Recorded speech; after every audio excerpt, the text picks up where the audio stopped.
অবশেষে জ্বলে উঠল নাসিক 19-20-21 নং ওয়ার্ডসহ কলাগাছি ইউনিয়নের বৃহত্তর জনগোষ্ঠীর গ্যাসের চুলা। আর এই মহতী কাজের মহানায়ক ছিলেন যিনি নির্বাচনোত্তর কথা দিয়েছিলেন যে নাসিক 19-20 ও 21 নং ওয়ার্ডের গ্যাসের সমস্যার সমাধান করে দিবেন। তিনি হচ্ছেন তিনবারের সফল এমপি আলহাজ অ্যাডভোকেট আবুল কালাম এমপি মহোদয় ও তার সুযোগ্য সন্তান কর্মীবান্ধব নেতা আবুল কাউসার আশা। এবং এই কাজের তদারকের দায়িত্বে যে কজন ওতপ্রোতভাবে জড়িত ছিলেন, সময় অর্থ ঘাম জড়িয়েছেন সাবেক কাউন্সিলর 20 নং ওয়ার্ড গোলাম নবী মুরাদ, 21 নং ওয়ার্ড কাউন্সিলর হান্নান সরকার, সাবেক 19 নং কাউন্সিলর আলহাজ ফয়সাল আহমেদ সাগর, মেহনতি মানুষের বন্ধু আলহাজ আলমগীর হোসেন MSc সহ বিভিন্ন ওয়ার্ডের গণ্যমান্য ব্যক্তিবর্গ।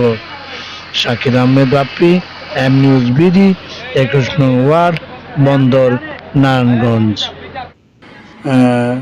সম্মানিত দর্শক, আমরা এখন আছি নাসিক 19-20-21 নং ওয়ার্ড, মানে অর্থাৎ আমরা পূর্বে 3-4টা প্রতিবেদন দিয়েছিলাম যে কাঙ্ক্ষিত গ্যাস আমরা এখন সোনাগান্ধা ভাই ওই চলে গেলাম,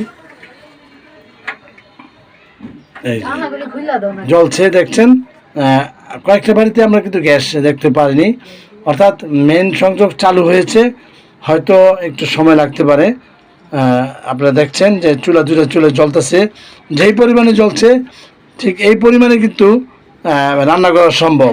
তবে সব বাসায় কিন্তু গ্যাস এখনও পৌঁছায়নি। কেন পৌঁছায় নাই আমরা জানি না, তবে আমরা একটু পর্যবেক্ষণে নামলাম, দেখলাম। আমরা এই বাড়িতে আসছি, আমাদের ডাক্তার সাহেবের পাশের বাড়ি, মোটামুটি গ্যাস চলছে। সাথে থাকুন, পাশে থাকুন। ধন্যবাদ সবাইকে।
আমার মায়ের কষ্ট